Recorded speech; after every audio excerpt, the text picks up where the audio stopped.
Hello guys, once again welcome back to my YouTube channel's Accounts Hub. This is video number 3. Today's topic technique of scientific management. This technique is given by F.W. Taylor. Some techniques means first technique is a functional foremanship. It is an extension of the principle of division of work and specialization to the shop floor. Shop floor का मतलब कि यहाँ पे ये बताया है कि जो आपका फोरमैन लेवल पे होते हैं, जो लोएस्ट लेवल पे होते हैं, उनको इन्होंने क्या स्पेशलाइजेशन बेस पे चीजों को क्लासिफिकेशन किया है।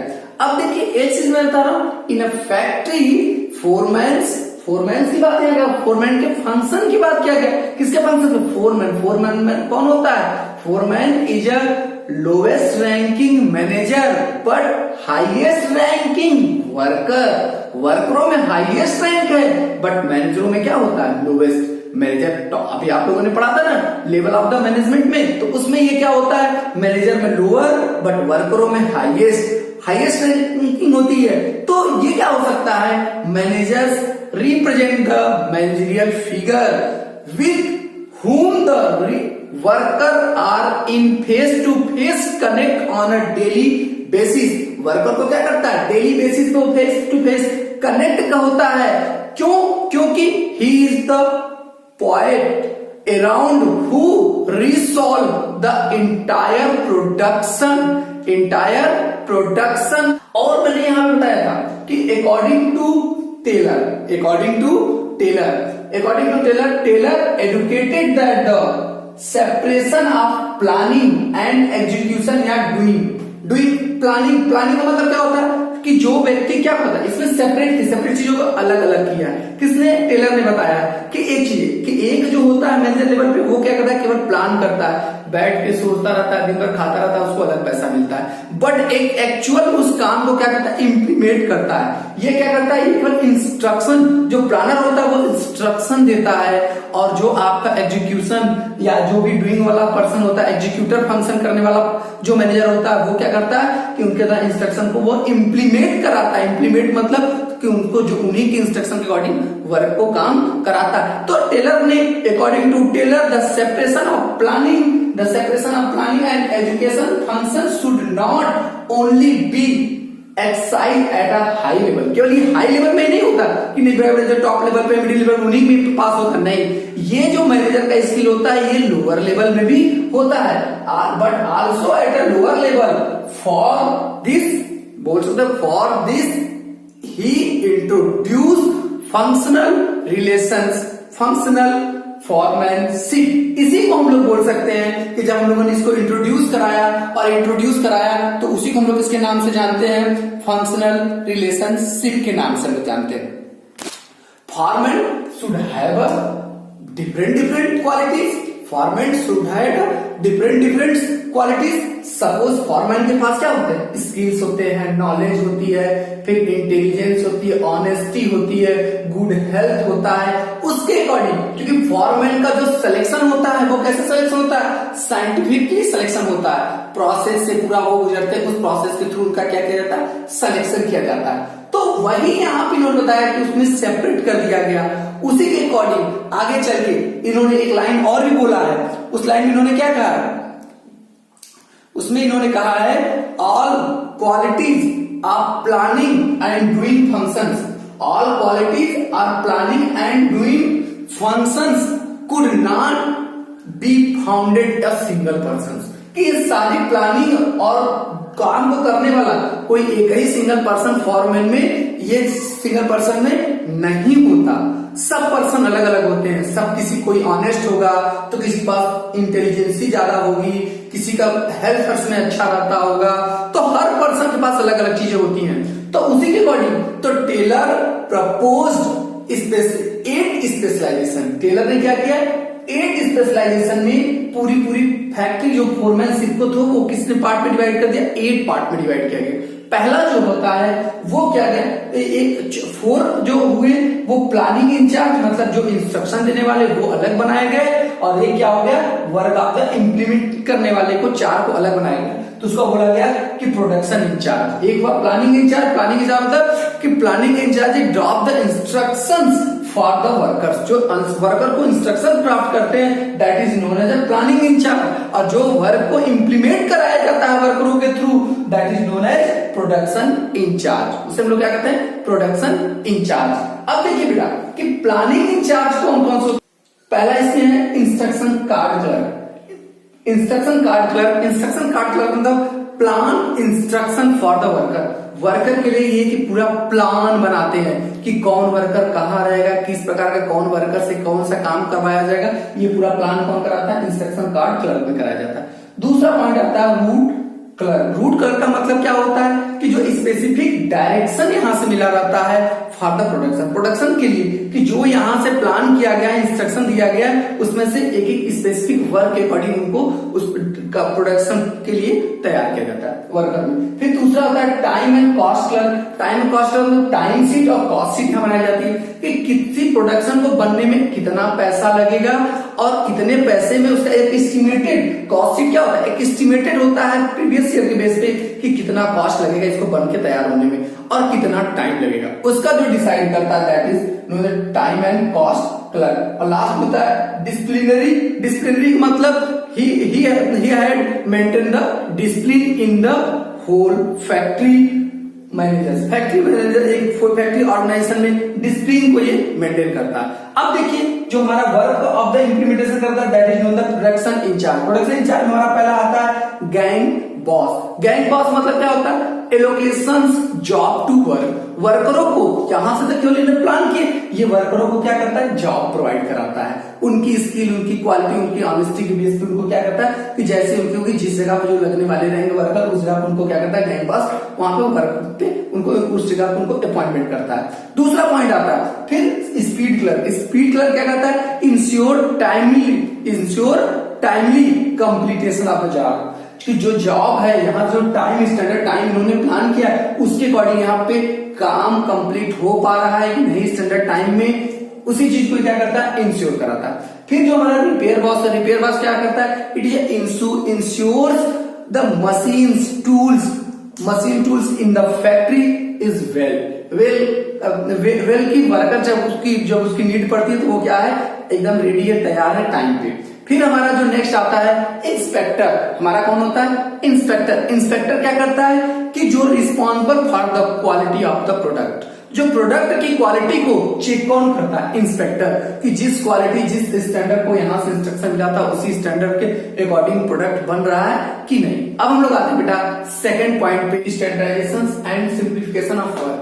स्टैंडर्डाइजेशन मींस क्या होता है, क्वालिटी। स्टैंडर्डाइजेशन का मतलब अलग होता है और सिंप्लीफिकेशन मतलब अलग होता है। स्टैंडर्डाइजेशन मींस क्या होता है, क्वालिटी। जैसे आप कहते हो ना कि अगर मुझे एप्पल कंपनी का कोई भी प्रोडक्ट लेना हो, सपोज करो वर्ल्ड फेमस ये कंपनी है, अब इसका कोई भी फोन ले ले, टैब ले ले, लैपटॉप ले ले या नोटबुक, कुछ भी लेते हैं हम लोग, क्यों, क्योंकि इसका जो स्टैंडर्ड क्वालिटी है, क्या है, स्टैंडर्ड क्वालिटी है।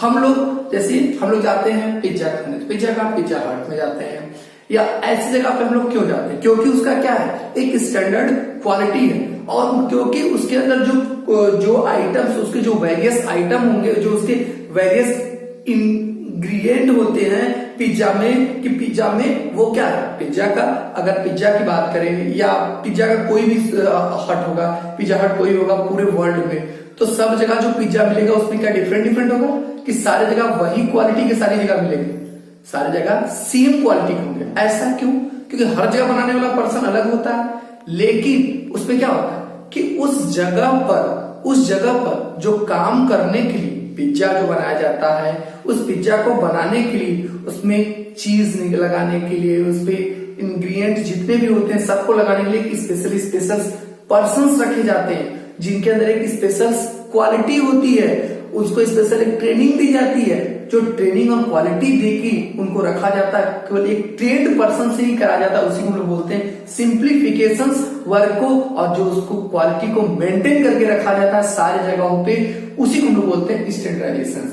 It refer to the process of setting standard. Sitting standard मतलब सेम स्टैंडर्ड जो यहाँ है वही क्वालिटी हर जगह, standard for every business activity, कि जहां जहां हमारा भिन्न पिज्जा का होगा हर जगह मुझे वही टेस्ट मिलेगा। That is known as standardization बोलते हैं। स्टैंडर्डाइजेशन ऑफ रॉ मटेरियल, वही रॉ मटेरियल होगा, उतना ही टाइम लगेगा, मशीन भी उसके वही होंगे, मेथड भी उसके वही होंगे, उसका वर्किंग कंडीशंस, इन्वायरमेंट भी वैसा ही होगा पिज्जा हट का जैसे है हर जगह वैसे ही मिलेगा। दैट इज नोन एज, उसका स्टैंडर्ड ये है और हम लोग भी इसी आवाज करते हैं। अब इसके ऑब्जेक्ट क्या होते हैं, इससे इसका उस स्टैंडर्ड बनाना to reduce a given line of product to the fixed type size and characteristics. उससे क्या होता है कि हम लोग स्टैंडर्ड बना के रखे रहेंगे तो उससे हमारा क्या होगा कि जो हमारे उससे क्वालिटी रिड्यूस कर जाती है, लोगों के अकॉर्डिंग हमारी क्वालिटी बढ़ती चली जाती है, उस और अलग के लोगों की क्वालिटी रिड्यूस कर जाती है। To establish interchangeability of the manufacture part and products. इसमें क्या होता है स्टेबल्स हो जाते हैं हम लोग कि हमारा जो क्वालिटी स्टेबल्स, इसका स्टैंडर्डाइजेशन मतलब क्या होता है स्टेबल हो जाते हैं। ये नहीं कि आज ये है कल वो क्वालिटी ले ले, नहीं। इसमें क्या हो जाता है कि एक जगह से दूसरी जगह पर घूमने के लिए, एक प्रोडक्ट से दूसरे प्रोडक्ट पे जाने के लिए हमें जो मैन्युफैक्चर के जो पार्ट है वो बदलते नहीं रहते, उसमें हम लोग क्या करते हैं स्टेबल हो जाते हैं कि नहीं अब मुझे यही और इतना ही क्वांटिटी में इसको यूज कर रहा है। दूसरा, to establish the standard of the excellence and quality of the material. Material को भी वैसे ही लोग लेके चल रहे हैं। फिर हमारा आएगा to establish standard of the performance of the men and machine, कि मशीन टेक्निक को कितना अपनाएंगे, कितना हम लोग लेबर इंटेंसिव टेक्निक को अपनाएंगे। इस बात को हम लोग ध्यान देके लेके चलेंगे तो ये हमारा क्या होगा स्टैंडर्डाइजेशन। स्टैंडर्डाइजेशन मेरी क्वालिटी का ज्यादा मार्केट में डिमांड हो जाएगा, एक लेवल हो जाता है। नोकिया की बात करो, एप्पल की बात करो, पिज्जा की बात करो, दुनिया की जितनी भी मैक्सिमम कंपनियां सबने स्टैंडर्डाइजेशन को अपनाया। स्टैंडर्डाइजेशन के साथ साथ उसके लिए हम लोगों ने क्या किया simplification. It refer to eliminating unnecessary diversity of the product. Unnecessary diversity of the product means कि इसका मतलब होता है सिंप्लीफिकेशन। एम तो होता है simplify to the work, work को क्या करता है simplify, so that it could be understand by the worker. जो वर्कर होते हैं उसको क्या करे अंडरस्टैंड करे। Every employ is required to be trained for the special tasks. जो भी टॉक्स होता है उसके लिए ट्रेंड और स्पेशल पर्सन को ही रखा जाता है। तो ये बात ध्यान देना कि वेल डन जॉब को करने के लिए ट्रेंड और स्पेशल पर्सन को ही रखा जाता है।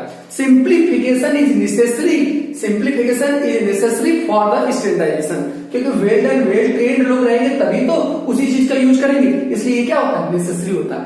इसका यूज करके जब हम लोग चलते हैं implement reduce the inventory, inventory reduce हो जाएगी, फुलर यूटिलाइजेशन होगा, फिर लास्ट में क्या होगा इक्विपमेंट का और इंक्रीज द टर्नओवर, इससे टर्नओवर भी इंक्रीज होता है सिंप्लीफिकेशन से। फिर उसके बाद क्या होता है इन सबका स्टैंडर्डाइजेशन सिंप्लीफिकेशन का एग्जैक्ट रिजल्ट क्या मिलता है saving of cost of labour, labour का कॉस्ट क्या हो जाएगा सेव हो जाएगा। दूसरी चीजें मशीन का भी कॉस्ट सेव होगा और साथ साथ टूल्स के भी कॉस्ट सेव, क्योंकि उसका फुल यूटिलाइजेशन हमको मिलता रहेगा। अब नेक्स्ट पॉइंट मेरा है बेटा, इसमें हम लोग method study, motion study, time study और फैटिग स्टडी चारों को मिलाते हैं। दैट इज काम जो हमारा क्या होता था वर्क स्टडी। वर्क स्टडी का मतलब कि काम करने का मुझे ये पता चलता है कि मैंने कितना काम करने में टाइम लगा, उस टाइम को पूरा हम लोग करते हैं। तो मेथड स्टडी हम लोग डिस्कस करते हैं। The aim of the method study is the find out the one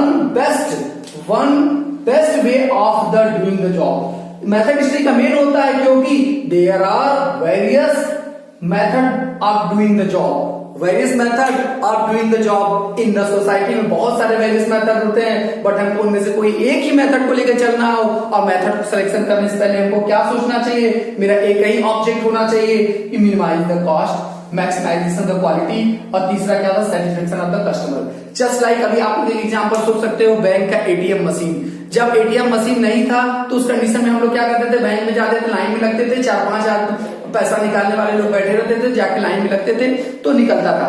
अब वही क्या किया सबको एक एक एटीएम कार्ड प्रोवाइड करते, उस जगह पे कितने वर्कर रखा गया, कितने पैसा निकालने वाले को बैंक में रखा गया, एक आदमी को रखा गया। अब उसमें क्या हो गया कि वो एटीएम मशीन आपको दे दिया तो उससे क्या हो गया कि जो सैलरी एम्प्लॉय को देना है मिनिमाइज द कॉस्ट, कॉस्ट क्या हो गया रिड्यूस हो गया। उस एटीएम की सर्विस के लिए आपसे छोटा सा पैसा लिया जाता है और जिस बैंक से पैसा निकाला जाता है निकालते तुम अलग बैंक से भी पैसा निकाल सकते हो, उसके लिए छोटा सर्विस पे करता है। इस कंडीशन में क्या मैक्सिमाइजेशन ऑफ द क्वालिटी।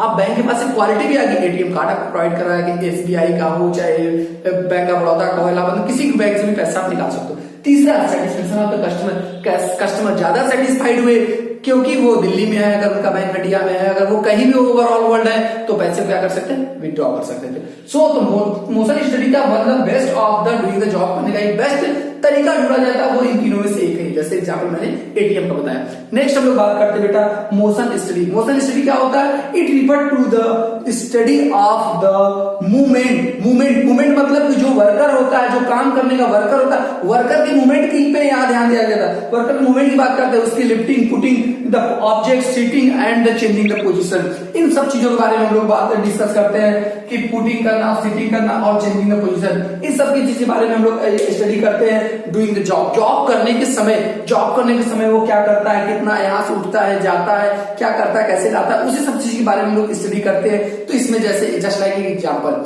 आप लोग क्या करते हो, बाइक सर्विस कराने जाते हो। जब बाइक सर्विस कराने जाते हो तो बाइक सर्विस कराने जब एजेंसी बाइक पहुंचती है, उसके बाद वर्कर जब लेता है, लेके पहुंचता है, पहले बाइक रखा, खोला, नहीं खुला, फिर वो क्या करता है, कुछ वहां सामान घट गया, खोलने के लिए गया वो दूसरी जगह से, फिर टूल बॉक्स में जाता है, टूल बॉक्स वहां से लेके आता है, फिर यहाँ खोलता है, नहीं खुलता, हो जाता है। तो इसके बीच में क्या कर कि जो उसका मोशन हो रहा है एक जगह से दूसरी जगह, वो टाइम पास कर रहा है डूइंग द जॉब, उतने में क्या करें, गाड़ी तुरंत क्या कर सकता है, सर्विस कर सकता है। उससे क्या होगा, कस्टमर भी सेटिस्फाइड होंगे। अच्छा, उसके लिए हमने क्या किया, एक उसको हेल्पर प्रोवाइड करा दे। हेल्पर क्या करता है, उसको जब वो ऑर्डर देगा तो एक नया रेंज या जो भी उसके टूल्स होते हैं वो सब सारे टूल्स उसको लाके वो क्या करेगा, देगा बेटा। फिर उसके बाद क्या होता है कि अब उसके बाद वो क्या करता है, उसके बाद ये सारी चीजें करने के बाद वो गाड़ी बना लेता है। गाड़ी बनाने के बाद उसकी जब वो वॉशिंग वगैरह हो जाती है तो उसको क्या करता है, खड़ा होके कस्टमर के साथ में या उसके साथ गाड़ी में बैठ के जाके ट्रायल में जाता है। ट्रायल लेने के बाद आके कस्टमर के पैसे को बिलिंग कराता है काउंटर पे। क्या करता है, आप कभी जाओ तो काउंटर पे बिलिंग करा के वही कौन, जो वर्कर है, वर्कर जो गाड़ी को सर्विस कर रहा है, वही आके। अब बीच में उसके कितने टाइम वेस्ट हुए, सारे डूइंग द जॉब। अब उसका क्या जॉब था, केवल गाड़ी को सर्विस करना। अब सर्विसमैन कस्टमर का साइन लेता है, कस्टमर पेमेंट करवाता है, इतना सारा काम करता हुआ। तो ये सारे क्या हो गए हमारे, जो इसी को हम लोग तो कितने मोशन स्टडी को कितने टाइप में डिवाइड किए, 3 टाइप्स में डिवाइड कर दिए। पहला आता प्रोडक्टिविटी मोशन। प्रोडक्टिविटी मोशन का मतलब जो डूइंग जॉब से रिलेटेड जो हमारा नेसेसरी एक्टिविटीज होता है, मतलब उसको गाड़ी को खोलना, गाड़ी को बनाना, गाड़ी से रिलेटेड सारी चीजें होती है, वो उसका क्या होता है, नेसेसरी जॉब, द परफॉर्मिंग, जो जॉब परफॉर्म करने के लिए मेन एक्टिविटी होती है, उसी को लोग बोलते हैं प्रोडक्टिविटी मोशन। अनप्रोडक्टिविटी मोशन का मतलब कि जब वो एक जगह से चेंजिंग द पोजीशन, वो क्या करता है, पोजीशन अपने चेंज करके जाता है, वहां से फिर से टूल्स ले आता है, एक जगह जाता है, फिर दूसरी जगह टूल्स ले जाता है, उसके जो हेल्पर प्रोवाइड कर दिए, दैट इज, उसी को हम लोग बोलते हैं अनप्रोडक्टिविटी मोशन। नेक्स्ट हमारा आता है इंसिडेंटल मोशन। इंसिडेंटल मोशन का मतलब कि गाड़ी जब हमारा वर्क कंप्लीट हो गया उसके बाद के जो भी वो कस्टमर के साइन लेता है या डिलीवरी करता है, उसकी गाड़ी डिलीवरी करता है, तो ये सारी चीजें क्या होता है, इंसिडेंटल मोशन। वो जॉब से related, next related activities required for the या डिस्चार्जिंग द जॉब। डिस्चार्ज मतलब गाड़ी को देना, उसको वापस रिटर्न करना, किसको, जो ऑनर होते हैं जो गाड़ी के, उनको। उसी सब चीजों को हम लोग किसके नाम से जानते हैं, वो उसी हम लोग इंसिडेंटल। अब हम लोग अगले पॉइंट पे, time study. Time study it determine the standard time required to the perform the well defined job. जो जॉब होता है, जॉब को करने में कितना time, each element of task is measured and on its basis of the fixed for the whole task, कि पूरे task को। Suppose time study will depend on the volume and frequency of the task पे। और इसका main object क्या होता है, main object क्या होता है, number of worker to be the employ, determine करना कि कितने नंबर ऑफ वर्कर लगेंगे या वर्कर टू बी एम्प्लॉयड, कितने काम करने के लिए एम्प्लॉयड लगेंगे। Frame situation incidental schemes and determine the labour cost. इससे क्या पता चल सकता है कि कितना लेबर कॉस्ट लगेगा, कैसे लगेगा। सपोज करो कि मुझे एक शर्ट बनानी है, एक शर्ट बनाने में कितना टाइम लगता है, मैं मान लेता हूं मुझे 20 मिनट लगते हैं। एक शर्ट को बनाने में 20 मिनट लगते हैं। शर्ट में कई प्रोसेस होते हैं, सारी चीजों को आगे डिटेल में। शर्ट को बनाने में कितने टाइम लगते हैं, सपोज करो हमें 20 मिनट लगते हैं, ठीक है। तो एक दिन में एक वर्कर कितना घंटा काम करता है, तो 8 घंटे काम करता है। 8 घंटे काम जब वो करता है तो एक वर्कर कितना शर्ट बना सकता है एक दिन में, तो आप क्या करोगे, सिंपल सा है कि पूरा 20 मिनट लगते हैं, 8 घंटे काम करता है, तो 480 डिवाइड बाई 20 कट कर दोगे तो कितना आ जाएगा, 24। तो वो कितना शर्ट बना सकता है, 24।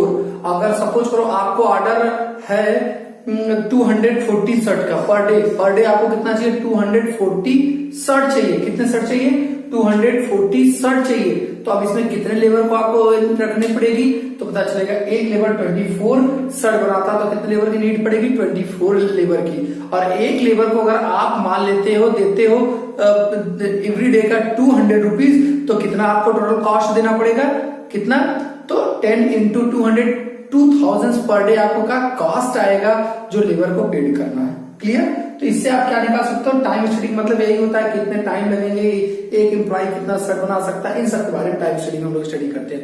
अब हमारा आता है फेटिगुस स्टडी। फेटिगुस स्टडी का मतलब होता है बेटा कि इस तरीके से, एक तरीके से हम लोग बोलते हैं थकावट, थकान। तो मतलब क्या होता है कि अगर एम्प्लॉय काम कंटिन्यू करेगा तो क्या उसको थकान नहीं होती, होती है थकान। तो to be determine the time and frequency of rest, time और फ्रीक्वेंसी ऑफ रेस्ट को यहाँ पे क्या किया जाता है, डिटरमाइन किया जाता है द हेल्प ऑफ द री अगेन स्टेमिना। इससे क्या होता है, इस जब रेस्ट लेता है तो उसकी स्टेमिना जो होती है वो फिर से बिल्डअप हो जाती है, stamina and work again with the same capacity, जो उसकी स्टार्ट की कैपेसिटी रहती है उसी कैपेसिटी से वो काम करने लगता है। It is the necessity to the complete the routine job in the most efficient manner. अगर अच्छे ढंग से वो चाहते हो कि आप जॉब को क्या करें, कंप्लीट करें, तो रेस्ट फेटिगुस स्टडी मतलब रेस्ट का टाइम उसको जरूरी था। जैसे आप लोग स्कूल में पढ़ते हो, पहले पीरियड में आते हो, पहले पीरियड पहला दूसरा तीसरा 4 पीरियड तक करते हो, उसके बाद एक रेस्ट दिया जाता है, फिर री अगेन आप क्या होता है, आपकी स्टेमिना वैसे हो जाती है, आप 4 हो जाते हो और एक लंच ब्रेक मिलने के साथ ही। वैसे ही देखो पूरे इंडिया में पूरे हर कंपनी ऑर्गेनाइजेशन में क्या हो किए गए हैं, रेस्ट टाइम डिसाइड किया गया है। क्यों? क्योंकि लोग उससे री अगेन री स्टेमिना आ जाते हैं, रिचार्ज हो जाते हैं, कैपेसिटी उनकी बढ़ जाती है। इसी के बारे में कहा गया है फैक्टर अफेक्टिंग फैक्टर। इसमें इफेक्ट क्या होता है, आपको ये फाइंड आउट कि ये रेस्ट टाइम कितना फाइंड है, कितना टाइम का रेस्ट टाइम लगाया जाए। तो इसके लिए क्या करना पड़ेगा, आपको total working hour find out करना पड़ेगा, फिर वर्किंग कंडीशन कि वर्किंग कंडीशन कैसा है उसमें आपको डिसाइड करना पड़ेगा रेस्ट कितने कितने मिनट पे आपको देना नीड है। जनरली लोग क्या होते हैं 8 घंटे में 4 घंटे में रेस्ट लोग दे देते हैं, तो इसी को हम लोग बोलते हैं। तो अक्सर यही रेस्ट को हम लोग डिसाइड कर सकते हैं। अब हम लोग नेक्स्ट पॉइंट हमारा है differentiate piece wage systems. Taylor want to the differentiate between efficient and inefficient workers, so introduce different rate for the wage payments, different rate for the wage payment। इसका मतलब ये होता है कि टेलर ने ये चाहा है कि जो पर्सन इस जो टाइम स्टैंडर्ड टाइम गिवन है उस स्टैंडर्ड टाइम के अंदर या स्टैंडर्ड टाइम तक के में अगर वर्क को कंप्लीट करता है तो उसको इफिशिएंट कहा जाएगा। जो स्टैंडर्ड टाइम जो गिवन है उस स्टैंडर्ड टाइम के अंदर, मतलब कि अगर एक शर्ट को बनाने के लिए 20 मिनट्स दिया गया है फैक्ट्री तरफ से टाइम, तो मतलब आप 15 मिनट 14 मिनट्स या 19 मिनट्स या 20 मिनट में कंप्लीट करते हो, that is known as efficient worker. But जो 21, 22, 23 में वह शर्ट को कंप्लीट करता है वह इनसफिशिएंट वर्कर कहलाता है। तो इस कंडीशन में उसने कहा है कि इनमें डिफिशिएंट करो और दोनों का पेमेंट अलग अलग करो। पेमेंट अलग अलग करने का मतलब कि रेट डिसाइड करो कि एक शर्ट बनाने पे जो स्टैंडर्ड टाइम के अंतर्गत शर्ट बनाता है, डिसाइड कर ले पूरे दिन में आपको 20 शर्ट बनाने हैं। कितने शर्ट बनाने हैं? 20 शर्ट बनाना है, तो उसको कितना मिलेगा? जो 20 शर्ट बनाता है तो 60 रुपीज पर शर्ट मिलेगा।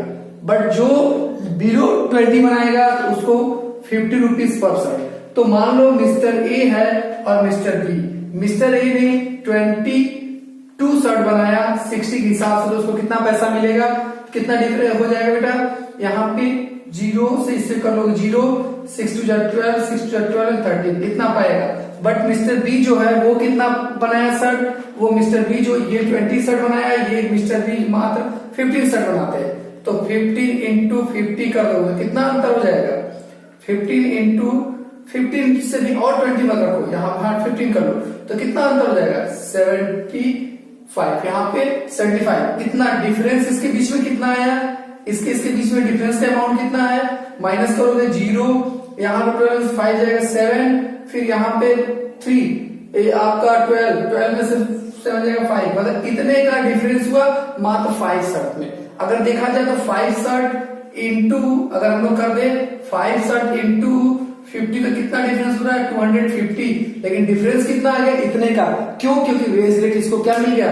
एक शर्ट पे इसको कितना मिल रहा है? 50। एवरी शर्ट इसको कितना नुकसान हो रहा है? 10 रुपीज का नुकसान हो रहा है, मतलब इसका कितना नुकसान हो गया, टोटल 150 नुकसान हो गया। क्यों? क्योंकि ये जो स्टैंडर्ड टाइम गिवन था उस स्टैंडर्ड टाइम किसने काम को कंप्लीट नहीं किया। तो डिफरेंशिएट वेज, तो इसका वजह से क्योंकि वो 20 शर्ट को नहीं कंप्लीट कर पाए, इसलिए उसको जो दिया जाएगा वो पेमेंट कितना जाएगा, 50 दिया जाएगा और उसको 60 दिया जाएगा ईच शर्ट पे।